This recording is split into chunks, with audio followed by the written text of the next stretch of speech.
Day 217. So if you notice, I'm wearing the exact same thing as the day prior, and that's because I forgot to do it again.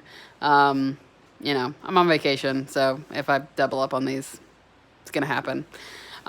So today we had the option of doing a short hike, which was about 4 miles with 800 feet of elevation gain, or about 8 miles with 2,000 feet of elevation gain. And when we asked the guides, what we were going to be doing in the morning, they were like, a slow, long climb. And what are you going to be doing in the afternoon? A slow, long climb. So don't get me wrong, beautiful views. But myself, my mother, and 3 of the other people on the trip decided we wanted a little bit of a change of scenery, and we wanted to do something that we probably were never going to have an opportunity to do again, at least in the next couple of years. And so we decided to go paragliding. So the 5 of us packed up a little early, went to the gondola, met our guides, rode up the same gondola we went up yesterday all the way to First, which is the top of the gondola. And then we met the other paragliding guides because there were 5 of us, and so there had to be 5 guys in order to do the tandem. And so I ended up with a guy named Crazy Chris, which he wasn't that crazy, although he did like doing flips and turns, which I was perfectly fine with. I didn't really have any, fears or issues with doing this. I mean, these guys go up on a very regular basis. And so we stood there, we got all harnessed in, and then we had to wait for the wind to pick up. And so, when it was time, he said, run, I ran.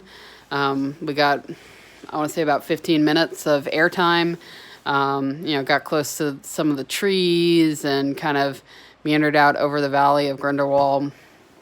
And then ultimately landed in a field near the gondola.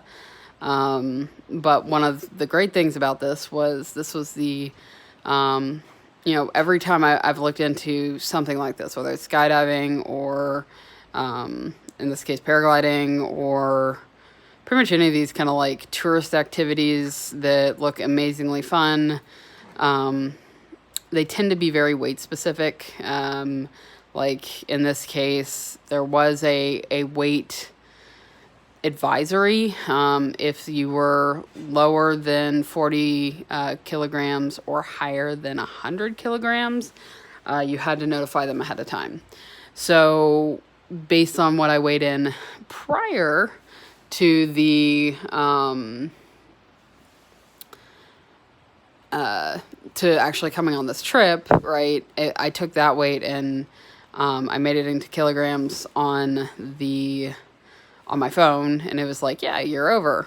But then I stepped on the scale in the hotel, and it said that I was 95 kilograms, which is supposed to come out to like 209, which I can't really believe even now, just because, like, to lose that much weight when I started eating, a day after, or that day I weighed in. So that means I've lost like 10 pounds since that weigh-in, which doesn't really make sense. But I even had my mother stand on the scale and tell me roughly what she should be weighing, and then kind of like did the math in my head. And it worked out for the most part. So I was like, it'll be interesting to see what I'm at when I get home. I mean, I would love to lose weight, but even just to level out from my last fast, that would be amazing as well.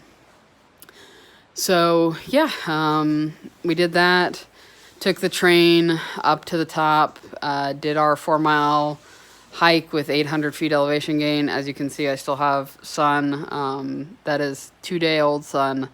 I did get a little bit more today, but I did cover up with my shoulders because otherwise I would have definitely been worse off for that. And then tomorrow is biking and kayaking. So we'll see what I do then. But yeah, it was definitely a fun day and a unique adventure that I'm glad I did in Switzerland.